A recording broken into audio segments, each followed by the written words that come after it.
Ես այսօր, ինչպես եղբայրները ասեցին, պատիվ ունեմ բաժնեկցելու ձեզ հետ մի խոսք, որ Աստված դրել է իմ սրտում եւ հավատում եմ, որ այս խոսքը առաջին հերթին վերաբերում է ինձ եւ շատ արմատական գործ անում իմ կյանքում, իմ ներսում եւ հավատում եմ, որ պիտի այդ գործը սկսվի նաեւ մեզանից ամեն մեկի ներսում, որ գտնվում ենք այստեղ։ Այսօրվա իմ ուղերձը ես վերնագրել եմ այսպես. մի սիրեք աշխարհը։ Իրականում այս խոսքը վերցրել եմ հենց Աստվածաշնչից։ Մի սիրեք աշխարհը։ Որպես հիմնական համար ուզում եմ ընթերցել Հակոբոսի թղթի 4-րդ գլխից, Հակոբոսի թուղթ 4-րդ գլուխ առաջին խոսքից գրված է. Որտեղից են պատերազմներն ու կռիվները։ Միթե այն ցանկություններից չեն, որ ձեր անդամների մեջ պատերազմում են։ Ցանկանում եք եւ չունեք, սպանում եք եւ նախանձում ու չեք կարողանում ձեր ուզածին հասնել, կռվում եք եւ պայքարում, սակայն չունեք, որովհետեւ չեք խնդրում։ Խնդրում եք եւ չեք առնում, որովհետեւ վատ կերպով եք խնդրում, վատ նպատակով եք խնդրում, որ ձեր ցանկություններին ծառայեցնեք։ Շնացողներ, միթե չգիտեք, որ աշխարհի սերը թշնամություն է Աստծո դեմ։ Ուստի ով որ ուզում է աշխարհին բարեկամ լինել, ինքն իրեն Աստծուն թշնամի է դարձնում։ Թանկագին քույրեր, եղբայրներ, ես կարծում եմ, ձեզանից ոչ մեկի համար գաղտնիք չի, որ մենք ապրում ենք վերջին օրերում։ Մենք ապրում ենք վերջին ժամանակներում, երբ Աստծո կողմից նախասահմանված, Աստծո ողորմության համար նախասահմանված ժամանակը, որ նախատեսված էր այս աշխարհի համար, մոտենում է իր ավարտին։ Եվ ի՞նչ է մնում այս աշխարհին, մնում է մեկ բան՝ առերեսվել Աստծո ահեղ դատաստանի հետ, որովհետև Տեր Հիսուս Քրիստոսի վերադարձին երկրորդ գալուստին այլևս աշխարհը չի բախվելու նրա ողորմությանը։ Նա հիմա ունի ժամանակ բախվելու այս ողորմությանը։ Եվ երբ որ աշխարհը մոտենում է իր ավարտին, աշխարհը մոտենում է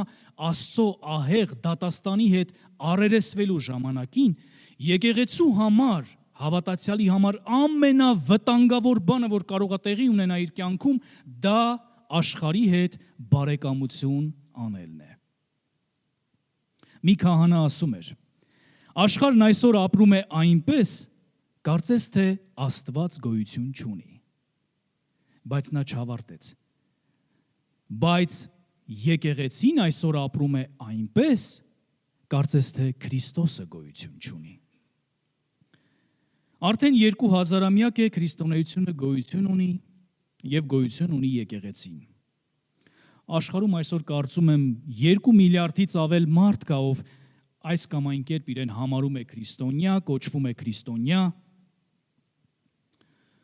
Ու երբ նայում ես պատմության խորքից, քրիստոնեության պատմության խորքից, տեսնում ես, որ բոլոր ժամանակներում, բոլոր դարաշրջաններում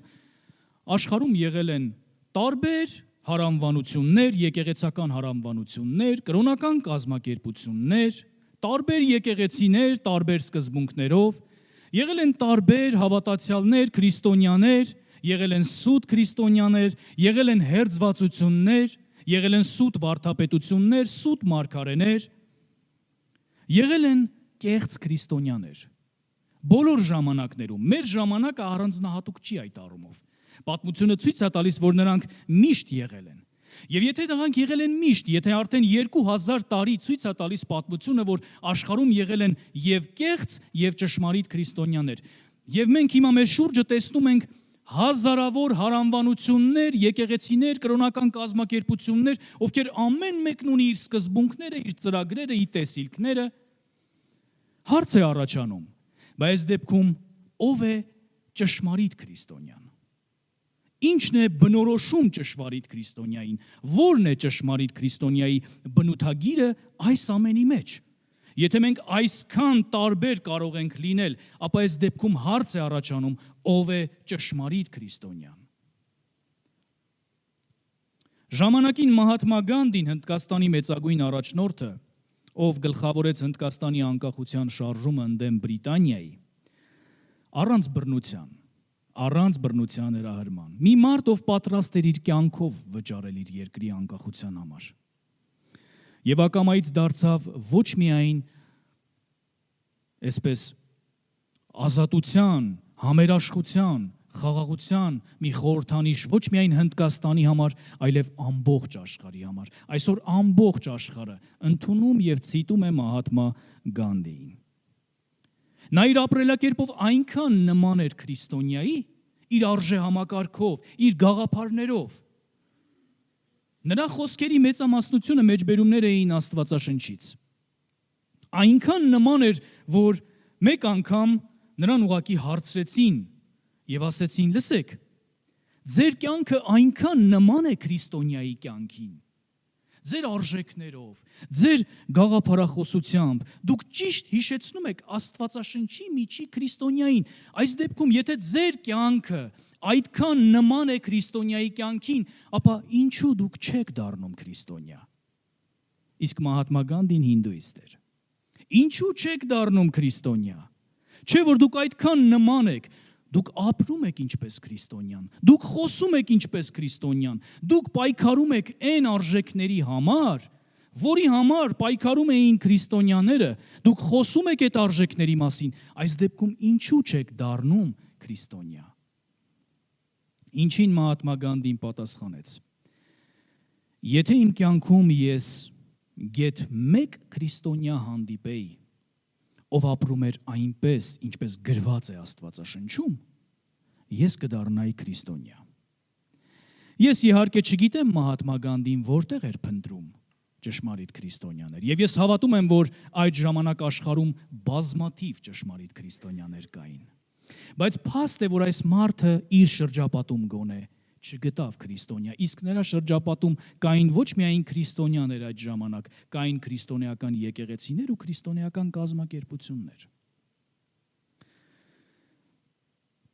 Բայց արդյոք մեզ սա չի հիշեցնում նաև Տեր Հիսուսի խոսքերը Ղուկասի ավետարան 18-րդ գլխի 8-րդ խոսքում, երբ Տերն ասում էր. «Սակայն մարդու որդին երբ գա,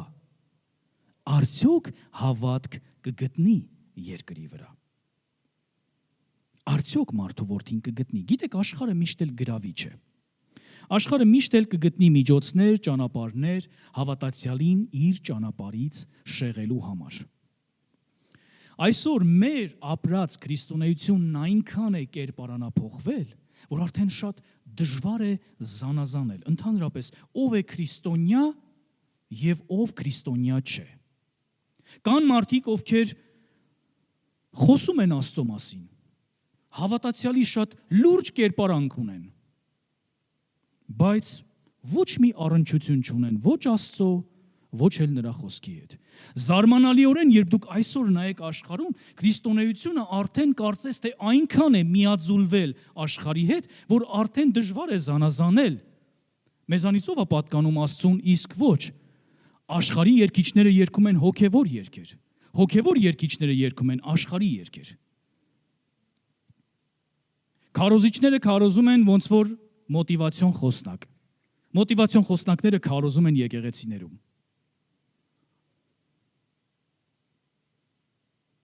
Եկեղեցիներում երգիչները ոչ թե իրենց համար հովիվ ունեն, այլ ունեն գործակալներ, ովքեր զբաղվում են իրենց հարցերով, ունեն պրոդյուսերներ, ունեն ադմինիստրատորներ։ Եկեղեցիներում հաճախ ցավոք սրտի Սուրբ Հոգու կարգապահությանը եւ Սուրբ Հոգուն փոխարինելու են գալիս բիզնեսի սկզբունքները, մենեջմենթը։ Եվ ցավոք սրտի մեր շուրջը մենք տեսնում ենք, հանդիպում ենք մարդկանց, ովքեր կարծես թե քրիստոնյա են, բայց ապրում են ինչպես մի անհավատ։ Նրանք կոչվում են հավատացյալ, նրանք նույնիսկ հաճախում են եկեղեցի, բայց Աստված նրանց այլևս չի գրավում։ Հիսուսը նրանց այլևս չի գրավում, նրանց գրավում է մեկ այլ բան։ Աշխարհը այսօր փորձում է ամեն ինչ հեշտացնել, նկատել եք։ Աշխարհը կյանքը փորձում է գնալով ավելի ու ավելի հեշտ դարձնել, բայց որքան կյանքը մեզ համար հեշտ դարձավ տեխնիկապես, այնքան կյանքն ավելի բարդ դարձավ հոգեպես։ Այսօր աշխարհն ունի ամեն ինչ հարմարավետ կյանքով ապրելու համար, բայց աշխարհի ոչ մի դարաշրջանում մարդիկ այսքան հոգեբաններին չեն դիմել, որքան մեր դարաշրջանում։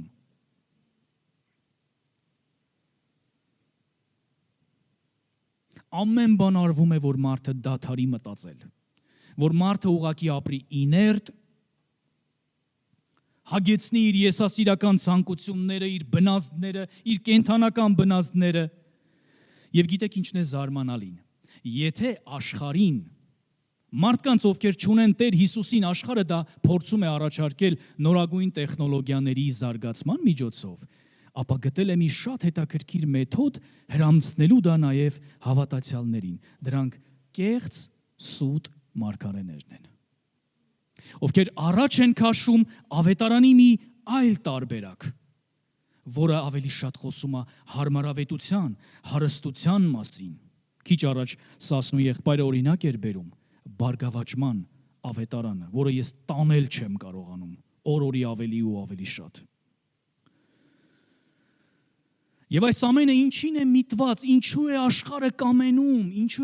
կամենում այս ամենը հրամցնել, ո՞րն է սրա վերջնական նպատակը։ Վերջնական նպատակը կայանում է նրանում, որպեսզի եկեղեցին այնքան նմանվի աշխարհին, որ այլևս դժվար լինի տարբերել, որպեսզի այլևս չտարբերվի։ Եվ գիտեք ո՞րն է ամենասարսափելին, որ այն պահից սկսած, երբ եկեղեցին նմանվում է աշխարհին, երբ եկեղեցին բարեկամանում է աշխարհի հետ, ակամայից դառնում է Աստծո թշնամին։ Մեկ բառով Աստված անվանեց նրանց, ովքեր աշխարհին բարեկամ են ուզում լինել։ Ինչ բառով? Շնացողներ։ Ինչու շնացողներ։ Ինչու շնացողներ։ Ո՞վ է շնացողը։ Շնացողը այն մարդն է, որ վերապրում է կյանքի ամենախորը մտերմությունը մեկի հետ, ում հետ ուխտի մեջ չի։ Շնացողն այն մարդն է, ով անարգում է ուխտը։ Մարդը, ով ամուսնացած է, չի կարող փոխհարաբերություն ունենալ այլ կնոջ կամ այլ տղամարդու հետ։ Ինչու՞։ Որովհետև ֆիզիկապես ունակ չի։ Ֆիզիկապես ունակ է։ Ինչու չի կարող։ Ինչու չի կարող։ Ինչն է պահում։ Որովհետև ուխտ ունի։ Եթե մարդը պատկանում է Հիսուսին, եթե մարդը վերստին ծնվել է, իր կյանքը տվել է Հիսուսին, եթե նա մեկացել է Տեր Հիսուսի հետ եւ մտել է նրա հետ ուխտի մեջ, աշխարհի հետ բարեկամությունը դա արդեն շնություն է, որովհետև բարեկամությունը հենց ինչ է։ Ուխտ։ Մենք բարեկամ ենք դառնում հենց դրա պատճառով, որովհետև ունենք ուխտ։ Եթե դու ուխտի մեջ ես Քրիստոսի հետ, վտանգավոր է աշխարհի հետ խաղալը, վտանգավոր է աշխարհի հետ բարեկամ դառնալը։ Ցավոք սրտի, ես վերջերս լսում էի Ամերիկայի ամենամեծ եկեղեցիներից մեկի հովին, գուցե ամենամեծ, ոչ թե եկեղեցիներից մեկի, այլ հենց ամենամեծ եկեղեցու հովին։ Բազմահազարանոց դահլիճ, ամեն կիրակի այցելում են մարդիկ, եւ միլիոնավորները հետևում են նրանց սոցցանցերի միջոցով։ Եվ նա հարցազրույց էր տալիս մի աշխարհիկ հեռուստատեսությունում, լրագրողը հարցնում էր նրան. Արդյոք կարիք կա եկեղեցում խոսել մեղքի մասին, միգուցե դա կվիրավորի որոշ մարդկանց։ Եվ այդ քարոզիչն ասաց. գիտեք, ես չեմ կարծում, որ մեր օրերում կարիք կա խոսել մեղքի մասին։ Ես ինձ չեմ համարում ավանդական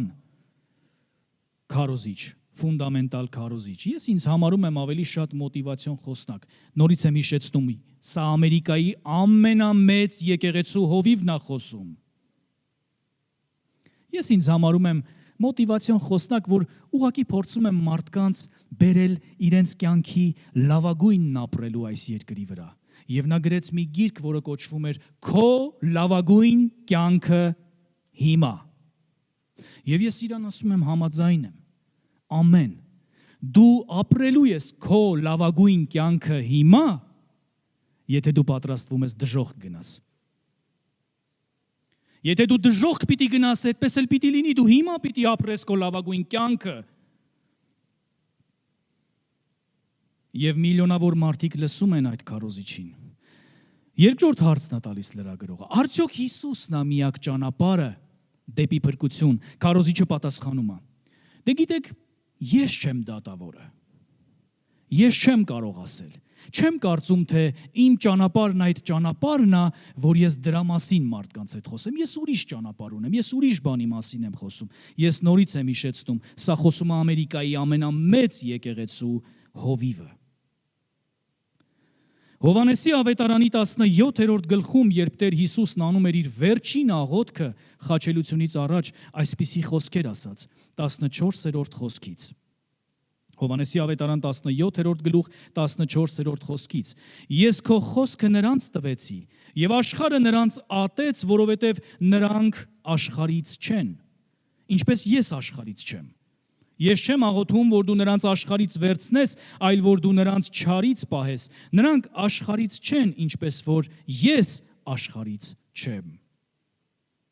Նրանք, ովքեր ուզում են ապրել Քրիստոսի հետ, աշխարհին բարեկամ լինել չեն կարող։ Նրանց ում գրավում է Քրիստոսը, նրանց աշխարհը գրավել չի կարող։ Նրանք, ովքեր հաճույք են ստանում Քրիստոսի հետ ապրելուց, չեն կարող հաճույք ստանալ աշխարհի հետ բարեկամություն անելուց։ Մենք չունենք երկու ճանապարհ։ Մենք ունենք միայն մեկ ճանապարհ, եւ դա Տեր Հիսուս Քրիստոսն է։ Մենք չունենք երկու ճակատագիր, մենք ունենք միայն մի ճակատագիր, եւ դա Տեր Հիսուս Քրիստոսն է։ Այն պահին, երբ աշխարհը սկսում է սիրել մեզ, մենք վտանգի մեջ ենք։ Երբ աշխարհը մեր կողքին իրեն հարմարավետ է զգում, մենք վտանգի մեջ ենք։ Երբ աշխարհը հաճույք է ստանում մեզ հետ ընկերություն անելուց, առանց փոխվելու, մենք վտանգի մեջ ենք։ Եթե աշխարհն է որոշում դու ինչպես պաշտես Տիրոջը, դու վտանգի մեջ ես։ Եթե աշխարհն է սահմանում քո աստվածապաշտության նորմերը, թե ինչպես դու պիտի ապրես, ինչպես դու պիտի խոսես, ինչպես դու պիտի վարվես, դա ծուղակ է։ Մեր կյանքի ուղեցույցը երբեք այս աշխարհի փիլիսոփայությունը չի եղել։ Մեր կյանքի ուղեցույցը կա եւ մնում է մի բացառիկ ճշմարտություն, դա կենթանի Աստծո խոսքն է։ Մենք սրա ալտերնատիվ տարբերակը չունենք, մենք չունենք երկրորդ ավետարան սրա նման, սրան մոտիկ, սրա մոտիվներով, մենք չունենք այդպիսի ավետարան, մենք ունենք մի հիմք, որի վրա կանգնում ենք, որը պաշտում ենք, որը խոսում ենք, որը քարոզում ենք, եւ դա կենթանի Հիսուս Քրիստոսի ճշմարիտ ավետարանն է։ Պետք չի վախենալ աշխարհի հետ թշնամի դառնալուց, որովհետեւ երբ մենք աշխարհին թշնամի ենք դառնում, մենք շատ արագ դառնում ենք Աստծո բարեկամը։ Պետք է վախենալ աշխարհի հետ բարեկամանալուց,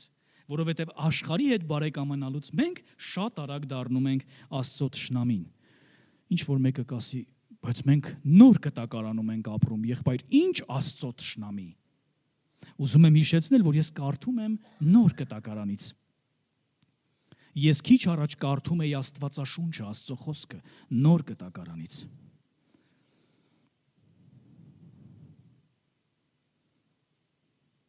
Աշխարհը սովորեցնում է, թե ինչպես մենք հագեցնենք մեր եսասիրական ցանկությունները։ Այն ստիպում է մարդուն ամեն գնով դա անել եւ կանգ չառնել ոչնչի առաջ։ Աշխարհն ասում է անարգիր ամեն տեսակ սկզբունք, մտածիր միայն քո մասին։ Ամեն բան սուտ է։ Եվ աշխարհի հետ բարեկամություն անողներին ասացինք, որ Աստված անվանում է շնացողներ, ինչու շնացողներ, որովհետև նրանք մոռացել են Աստծո հետ իրենց ուխտը։ Դուք ուշադրություն դարձնում եք ում մասին է խոսում Տերը։ Սա քո հարևանի մասին չի։ Սա դրսում գտնվող մարդու մասին չի, սա իմ մասին է։ Սա քո մասին է։ Որովհետև ով կարող է անարգել ուխտը։ ով ինչ որ մի ժամանակ եղել է ուխտի մեջ։ Ես չեմ կարող ուխտը անարգել, եթե ես ուխտի մեջ չեմ եղել։ Ես ուխտի մեջ եմ մի կնոջ հետ։ Ես միայն նրա ուխտը կարող եմ անարգել։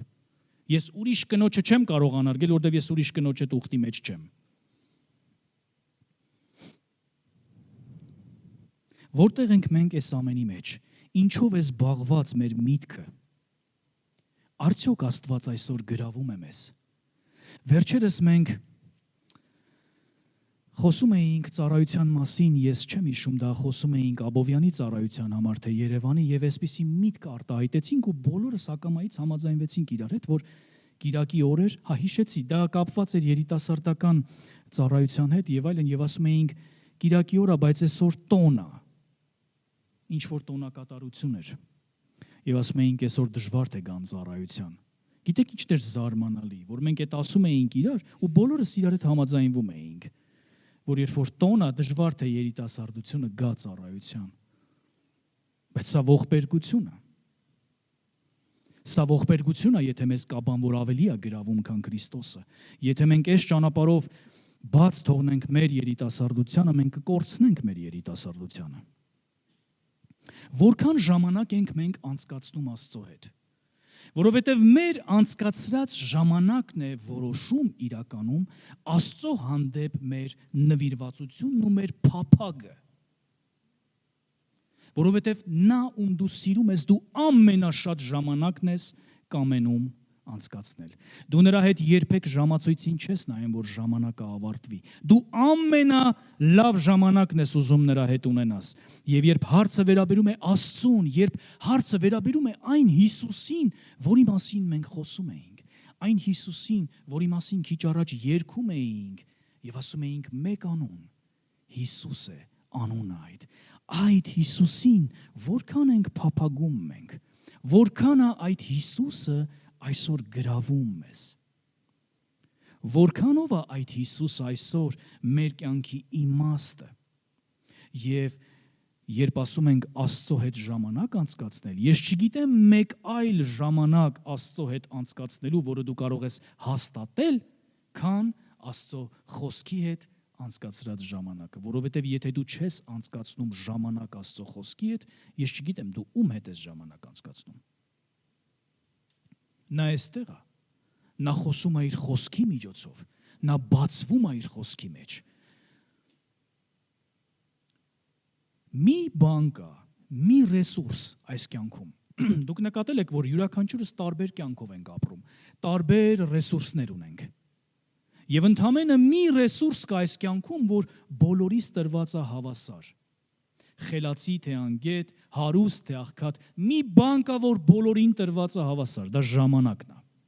Միակ ռեսուրսը, որ դու չես կարող բողոքել ու ասել, ինչու է մյուսին շատ տրված, ինձ քիչ։ Ինչու մեկի օրը 25 ժամ է, իմը 24 ժամ։ Բոլորիս ժամանակը օրը 24 ժամ է։ Եվ ես այսպիսի մի հաշվարկ եմ արել, որը շատ հաճախ նաև հանդիպել եմ տարբեր գրքերում, մասնագետները, փորձագետները, ովքեր հաշվարկել են, որքան ժամանակ է մարդը ծախսում այս կամ այն բանի վրա, եւ որն ունի 24 ժամ։ Մենք սովորաբար Հայաստանում դեռևս 8 ժամյա աշխատանքային գրաֆիկ ունենք, երբեմն ոմանք ավելի շատ, բայց օրենքով սահմանված կարգով մենք ունենք 8 ժամյա աշխատանքային գրաֆիկ։ Ամեն օր 8 ժամ մենք ծախսում ենք աշխատանքի վրա։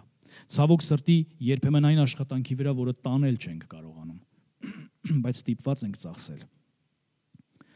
Քնելու վրա սովորաբար մարդը ծախսում է 7-ից 8 ժամ, այսինքն դու պետք է գոնե 7-ից 8 ժամ քնես, որպեսզի քո օրգանիզմը վերականգնվի, որպեսզի դու կարողանաս հաջորդ օրը աշխատել եւ ընդհանրապես կարողանաս ավելի երկար ապրել։ Քունը շատ կարեւոր է մեր կյանքի համար, ի դեպ։ Աստված է դա նախատեսել մեզ համար։ Եթե դու 7-ից 8 ժամ քնում ես, որպեսզի հանգստանաս, օրվա տրվածքով, եթե դու 2-3 անգամ սնունդ ես օգտագործում, միջինում մարդը ծախսում է մոտավորապես այդ ամենը իրար հետ 2 ժամ սնունդի վրա։ Ես չեմ խոսում առիթների մասին, երբ դու 4-5 ժամ նստած ես սեղանի շուրջ։ Ես խոսում եմ ամենօրյա քո առօրյայի մասին։ Ճանապարհի վրա դու ծախսում ես 3 ժամ։ Երբ որ դու գնում ես աշխատանքի, վերադառնում ես աշխատանքին, կլինի մեքենայով թե առանց մեքենա, դու միջինում 3 ժամ ծախսում ես մեքենայի մեջ կամ ճանապարհին։ Ոմանք ծախսում են ավելի շատ։ Այսօր մեր օրերում մենք երևի թե ավելի շատ մեքենայի վրա ենք ծախսում, քան սնունդի, քնելու կամ մնացած բաների վրա։ Եվ այս ամենի հետ մնում է մեզ ընդամենը գիտեք քանի ժամ։ 3 ժամ։ Ընդամենը 3 ժամ դու ունես ազատ, որ կարող ես օգտագործել ինչի համար որ կամենաս։ Հիմա մտածիր, որ այս 3 ժամվա մեջ դու պիտի տեղավորես նաև քո ընտանիքին։ Քո ընտանիքի հետ շփումը եւ հաղորդակցությունը։ Ինչ մնաց քեզ ընդամենը այս 3 ժամից։ 1 ժամ։ 1 ժամ ընդամենը։ 1 ժամ է մնում ընդամենը օրական տալու այն Աստծուն, որը քեզ տալիս է ժամանակ։ Եվ դու պատկերացնում ես, եթե դու 24 ժամվա մեջ, եթե ես 24 ժամվա մեջ 2 ժամ էլ չեմ տալիս Աստծուն, ես անգամ իմ ժամանակի 10-րդը չեմ տալիս Աստծուն։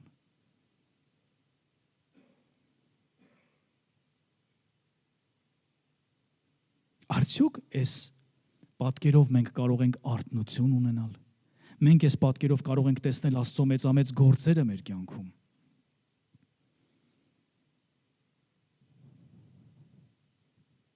Մեզ հետ հաղորդակցվելու համար նա իր կյանքով վճարեց։ Նա վճարեց իր արյունով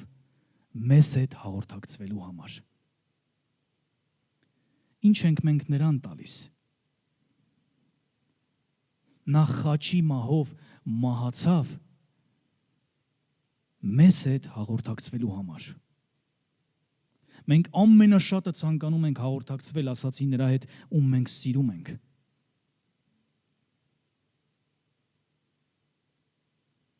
Այսօր երբ ուղակի կգնաս տուն եւ քո գլուխը կդնես բարձին, ինքդ քեզ ուղակի հարց տուր։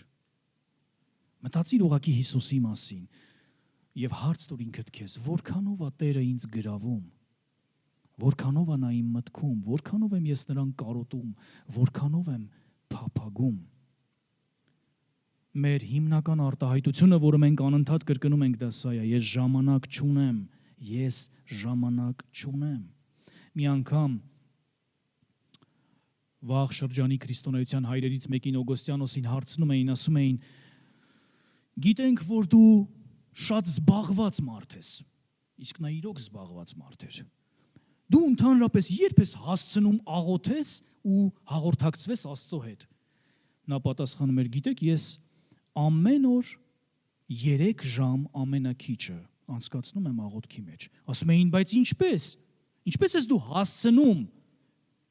Իսկ նա պատասխանում էր, գիտեք, եթե ես այնքան զբաղված մարդ եմ, այնքան խիստ զբաղված մարդ եմ, որ եթե օրական 3 ժամ չաղոթեմ, ես ոչինչ չեմ հասցնի։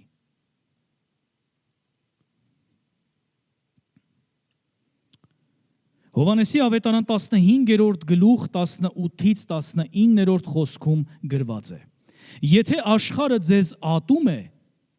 իմացեք, որ ինձ ձեզանից առաջ է ատել։ Եթե այս աշխարհից լինեիք, ապա աշխարհը իրենը կսիրեր, բայց քանի որ այս աշխարհից չեք, այլ ես ձեզ ընտրեցի աշխարհից, դրա համար աշխարհը ատում է ձեզ։ Հարց. աշխարհը ատում է մեզ,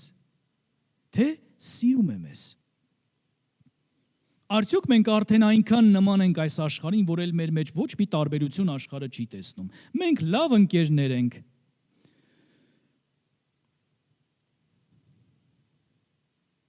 Գիտեք, նրանք, ովքեր սրտանց ուզում են Հիսուսի հետ հաղորդակցվել, ովքեր ուզում են կյանք ապրել Հիսուսի հետ, ովքեր ուզում են մեկանալ Հիսուսի հետ եւ փափագել նրան ամեն ինչից առավել, մեզ համար բարի լուր կա։ Աշխարհը ատելու է մեզ։ Աշխարհը թշնամանալու է մեզ հետ։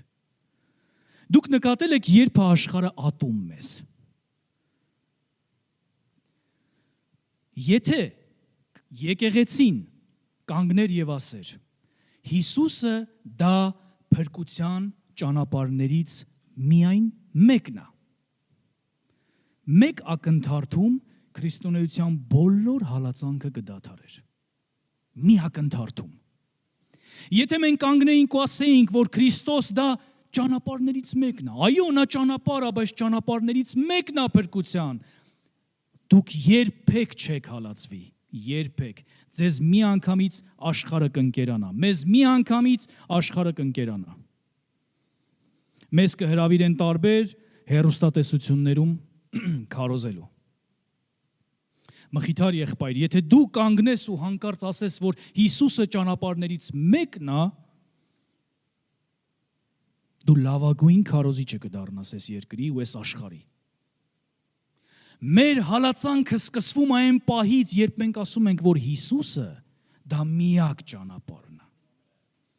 Մեր ամբողջ հալածանքը, մեր խնդիրները, մեր խնդիրները սկսվում է մի պահից, երբ մենք ասում ենք, որ Տեր Հիսուսը դա միակ ճանապարհն է։ Ու աշխարհը այլևս չի կարողանում հանդուրժել մեզ։ Ոչ մեկ չի կարողանում հանդուրժել մեզ, երբ մենք ասում ենք, որ Հիսուսը դա միակ ճանապարհն է։ Դա նրանց կատաղացնում է։ Դա նրանց հունից դուրս է հանում։ Ինչու եք դուք այդպես խոսում։ Ինչու եք ասում, որ Հիսուսն է միակ ճանապարհը։ Գիտեք ինչու է աշխարհը ատում, որ խոսում ենք Հիսուսի մասին որպես միակ ճանապարհ։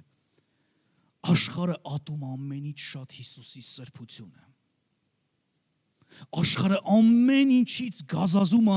երբ որ տեսնում է Հիսուսի սրբությունը, դրա համար էլ աշխարհը ատում է այն քրիստոնյաներին, ովքեր սուրբ կյանք են ապրում։ Կոմունիստական բանտերում Աստծո մարդկանցից շատերը տառապանքի միջով են անցել։ Նրանցից մեկը Ռիչարդ Վուրմրանդն էր եւ պատմում էր մի գիրք ունի Քրիստոսի համար տառապածները, հրաշալի գիրք է, եթե չեք կարդացել, խորհուրդ եմ տալիս այդ գիրքը կարդալ անգամ ինտերնետում դա կա, կարող եք կարդալ։ Զարմանալիորեն պատմում է, որ այդ բանտախցում դահիճները, ովքեր պետք է ռեժիմով ծեծեին այդ մարդկանց, նրանց ամենաշատը կատաղեցնում էր, որ այս մարդիկ չեն հակառակվում։ Ամենաշատը կատաղեցնում էր, որ որքան ավելի շատ էին ծեծում, այնքան ավելի շատ էին աղոթում։ Եվ մի դահիճ, որն արդեն այնքան էր ծեծել Վուրմրանդին, որ թևերը արդեն թուլացել էր այդ դահիճի, եւ նորից գալիս է տեսնում է արյուն լվաց, ջախջախված, ընկած, գետնին, բացում է դուռը ու տեսնում է նորից աղոթում է։ Լսի, ասում է, ես չեմ հասկանում քեզ։ Ես քեզ ընենց եմ ծեծել, որ դու արդեն, եթե քեզ բանտ ամ ստորագրելու, դու անգամ չես կարողանա ստորագրես։ Լսի, քո կինը հիմա, հենց հիմա գտնվում է մի ուրիշ բանտում, ու դու անգամ չգիտես քո կնոջ հետ ինչ են անում։ Քո երեխան հիմա թափառում է մուրացկանի պես, որբ է մնացել փողոցներում։ Էլ ինչի համար ես դու աղոթում։ Ռիչարդ Վուրմրանդը նայում է այդ դահիճի աչքերի մեջ ու ասում է. Գիտեք, ինձ էլ ոչինչ չէր մնացել աղոթելու։ Ես աղոթում էի ձեզ համար։ Հալելույա։ Այս դեպքում ով է ճշմարիտ քրիստոնյան։ Ինչպես ենք մենք տարբերում։ Այս ամբողջ խառնաշփոթի մեջ ով է ճշմարիտ քրիստոնյան։ Եթե բոլորս ենք ճիշտ, ուրեմն դա սխալ է, ինչ որ մի բան սխալ է։ Ով է այդ քրիստոնյան, որն Աստծո սրտով քրիստոնյա է։ Նա ով ունի ամենամեծ հավատքը։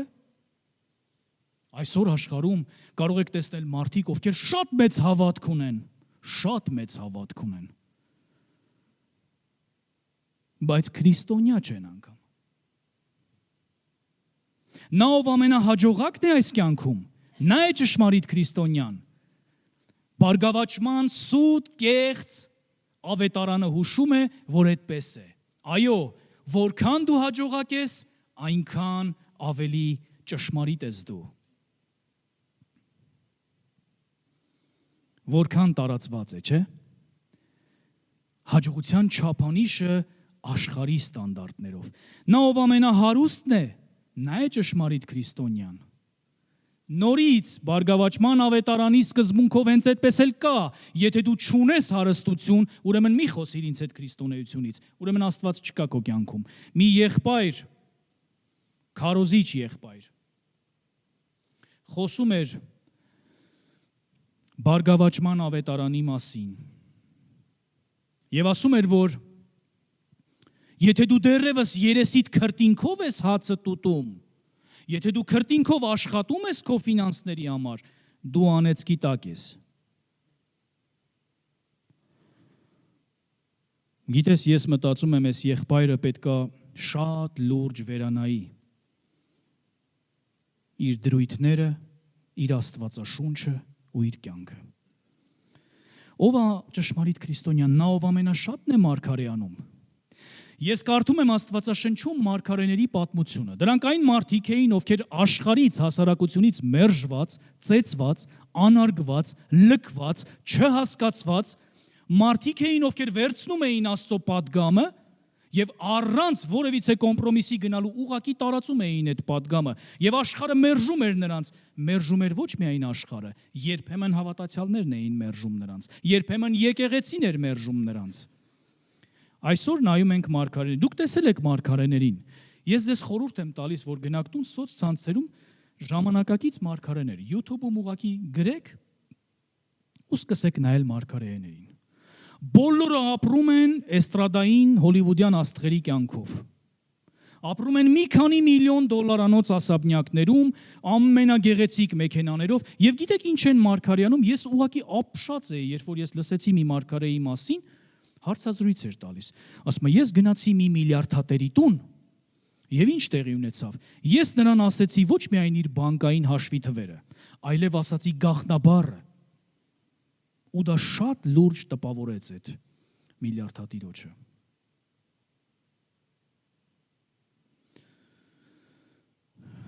Ով է քրիստոնյան։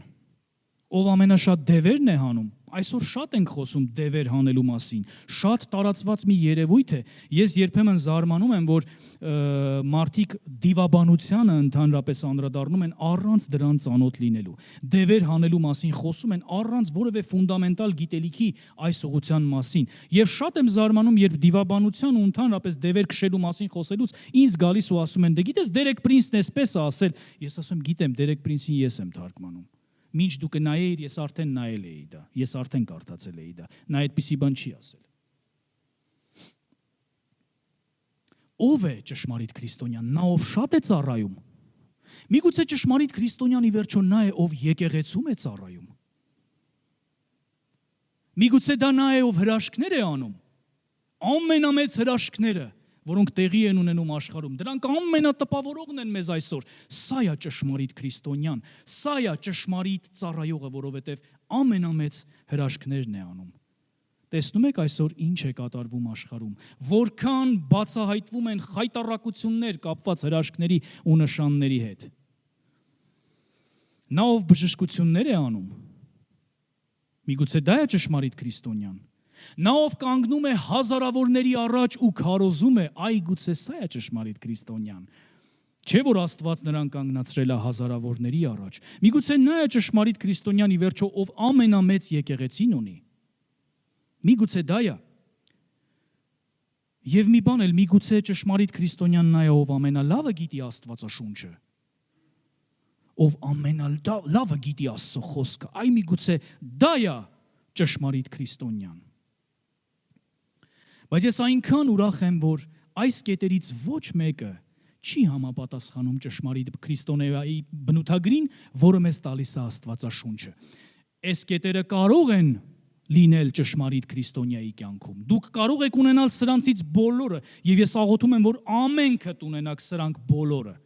Ես աղոթում եմ, որ դուք առողջ ապրեք, որ մենք առողջ ապրենք, դուք բարգավաճեք, Տերը օրհնի ձեզ, զորացնի ձեզ, բարձրացնի ձեզ եւ լրացնի ձեր կարիքները։ Ես աղոթում եմ, որ Սուրբ Հոգու այս բոլոր պարգևները գործեն մեր եկեղեցում։ Բայց արդյոք սա է բնութագրում ճշմարիտ քրիստոնյային։ Մատթեոսի ավետարան 7-րդ գլուխ 21-ից 23 համարները գրված է. Ոչ թե ամեն ինձ Տեր, Տեր ասողը կմտնի երկնքի արքայությունը, այլ նա, որ կատարում է իմ հոր կամքը, որ երկնքում է։ Շատերը կասեն ինձ այն օրը, ուշադրություն դարձրեք, որ դրանք շատերն են լինելու այդ օրը։ Տեր, Տեր, չէ որ քո անունով մարգարեացանք, եւ քո անունով դևեր հանեցինք, եւ քո անունով շատ զորություններ գործեցինք։ Եվ ես այն ժամանակ պարզ կասեմ նրանց, թե երբեք, կարող եք ասել երբեք ձեզ չեմ ճանաչել։ Ոչ թե ես ձեզ մոռացել եմ, ես ձեզ երբեք չեմ ճանաչել։ Ինձանից հեռու գնացեք, ով անօրենություն գործողներ։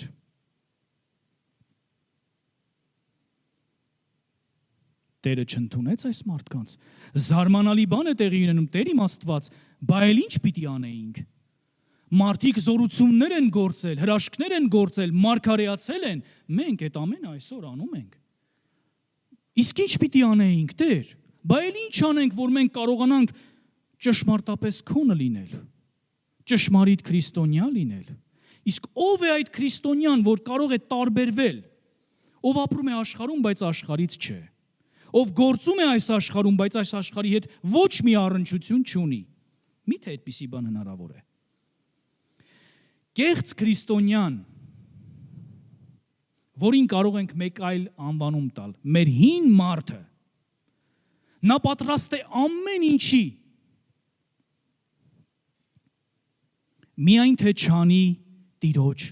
կամքը։ Կեղծ քրիստոնյան պատրաստ է ամեն ինչ անել։ Նա պատրաստ է անգամ ծառայել եկեղեցում։ Կեղծ քրիստոնյան անգամ պատրաստ է փառաբանել։ Կեղծ քրիստոնյան պատրաստ է անգամ կանգնել է ամբիոնի ետևում եւ քարոզել միայն թե չանի Տիրոջ կամքը։ Գիտեք ինչու։ Ինչու չի ցանկանում անել Տիրոջ կամքը։ Որովհետև դա հենց այն տեղն է, որտեղ քրիստոնյան գին պիտի վճարի անելու համար։ Դրա համար կեղծ քրիստոնյան եւ մեր հին մարդը պատրաստ է անել ամեն ինչ, տվեք ինձ զբաղմունք, տվեք ինձ ամեն ինչ, որ ես կարողանամ դա թաքցնել։ Ինձ տվեք ինչ որ մի բան, որ ես կարողանամ թաքցնել, ես պատրաստ եմ քարոզել, պատրաստ եմ վազել եկեղեցում, ամեն բան կանեմ, միայն թե չասեք Տիրոջ կամքը։ Ես գին չեմ ուզում վճարել։ Ինձ մի ասեք Տիրոջ կամքը, տվեք ինձ ամեն ինչ։ Ես պատրաստ եմ ընդունել հրաշքների պարգևը, ես պատրաստ եմ մարգարեանալ, պատրաստ եմ երգել փառաբանությունում, քարոզել ամբիոնից, բայց ոչ Տիրոջ կամքը։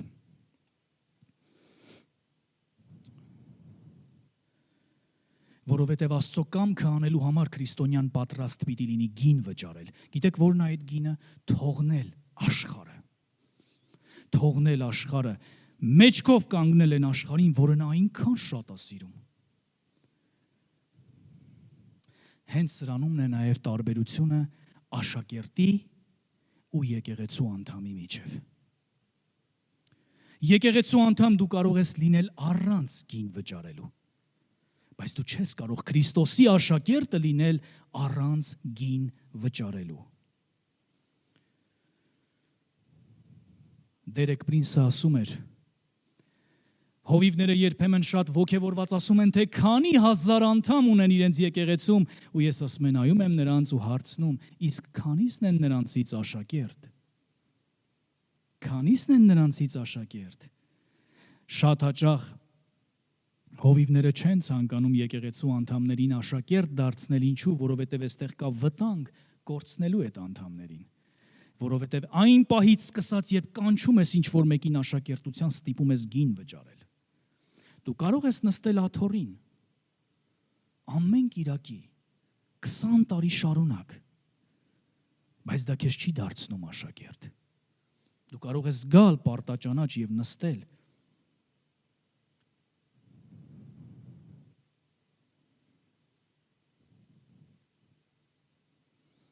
դրա համար էլ կարող են մի դահլիճում լինել հազարավոր մարդիկ, լցված հազարավոր մարդիկ, բայց 10 աշակերտ Տերը չկարողանա ճարել այնտեղ։ Հիմա ի վերջո ով է այդ քրիստոնյան, ով չի սիրում աշխարհը, ով է այդ ճշմարիտ քրիստոնյան, որին ընդունում է մեր երկնավոր Հայրը։ Ո՞վ է այդ քրիստոնյան։ Ինչպես հասկանանք դա։ Առաջին Հովհաննես 2-րդ գլուխ 15-ից 17 համարներում գրված է. Մի սիրեք աշխարհը, եւ ոչ էլ այն, որ աշխարհի մեջ է։ Եթե մեկը աշխարհը սիրի, հոր սերը նրանում չէ, որովհետև ամեն ինչ, որ աշխարհում է, մարմնի ցանկությունը, աչքերի ցանկությունը եւ այս կյանքի ամբարտավանությունը, նկատեցիք, որ ոչ մի նորություն չկա, ոչ մի դարերում, ոչ մի ժամանակաշրջանում։ Ինչ է իրենից ներկայացնում աշխարհը, ոչ մի յուրահատուկ բան, մարմնի ցանկությունը, աչքերի ցանկությունը եւ այս կյանքի ամբարտավանությունը։ Որն է կյանքի ամբարտավանությունը։ Աստծուց անկախ ապրելը։ Այդ ամենը հորից չէ, այլ աշխարից է։ Եվ աշխարհն անցնում է, եւ նրա ցանկությունն էլ, բայց Աստծո կամքը անողը մնում է հավիտյան։ Ամեն, կարող ենք փառք տալ Աստծուն սրա համար։ Աստծո կամքը անողը մնում է հավիտյան։ Սա է ճշմարիտ քրիստոնյայի բնութագիրը։ Մարդ, ով ոչ թե շատ գործեր է անում Աստծո համար, մարդ, ով ոչ թե եկեղեցում ծառայում է, վազում է եկեղեցում ամեն ինչի մեջ, մարդ, ով ոչ թե կանգնած է այստեղ ու քարոզում է, այլ նա ով անում է Աստծո կամքը։ Աստծո կամքը ոչ թե գլոբալ, մասշտաբային իմաստով, որ գնացեք բոլոր ազգերը քարոզեք, Աստծո կամքը քեզ համար, ինձ համար, վայ ինձ, եթե ես քարոզում եմ այստեղ ու Աստծո կամքը չեմ անում։ Վայ ինձ, եթե պիտի կանգնեմ այս ամբիոնի ետևում առանց Աստծո կամքի։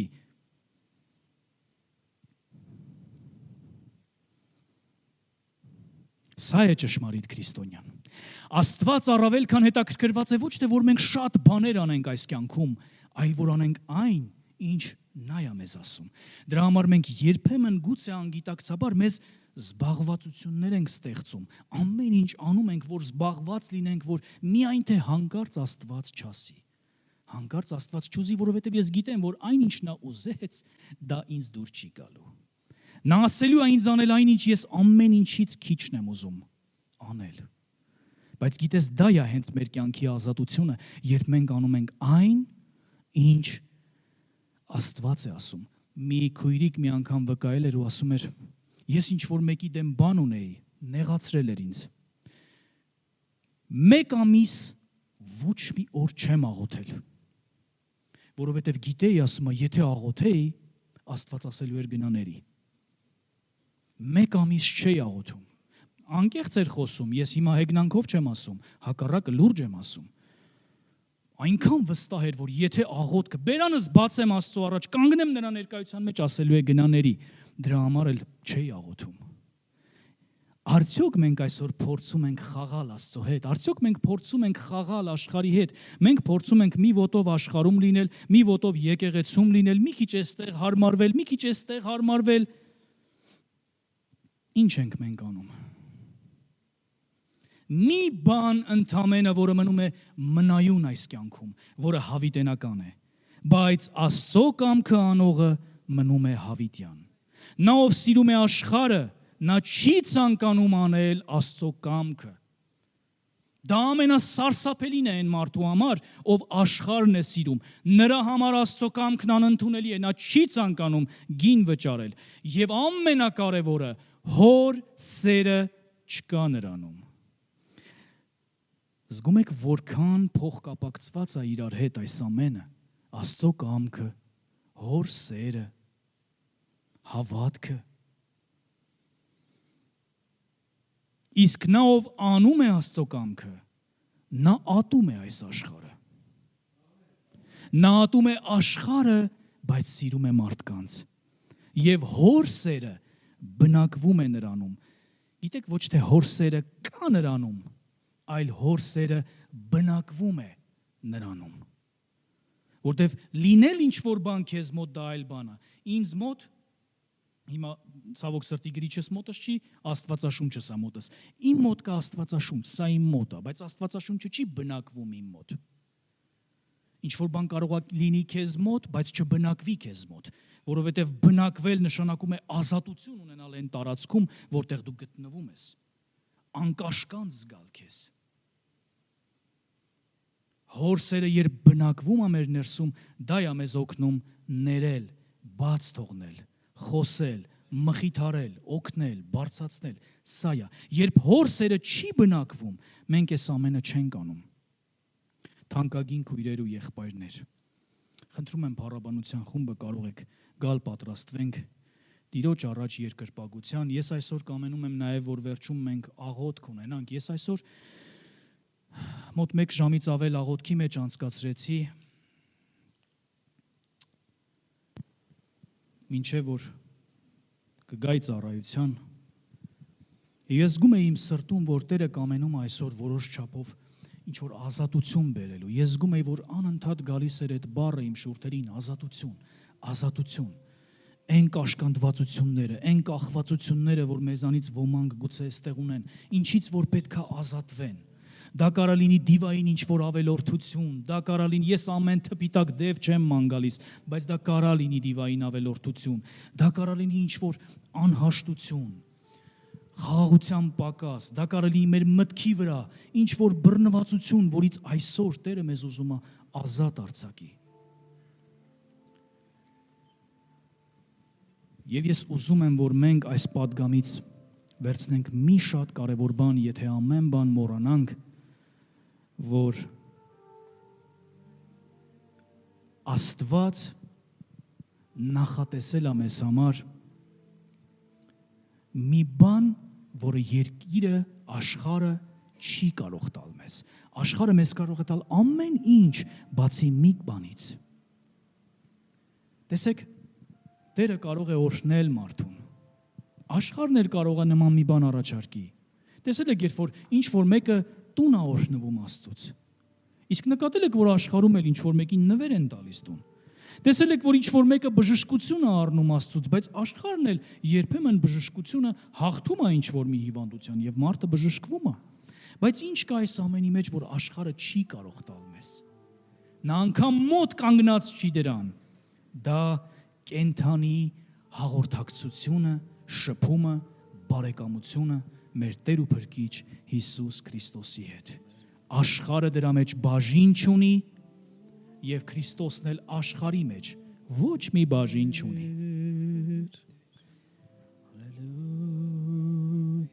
Միակ բանը, որ աշխարհը կարող է սпасել Հիսուսից, դա Հիսուսի ողորմությունն է կամ էլ դատաստանը։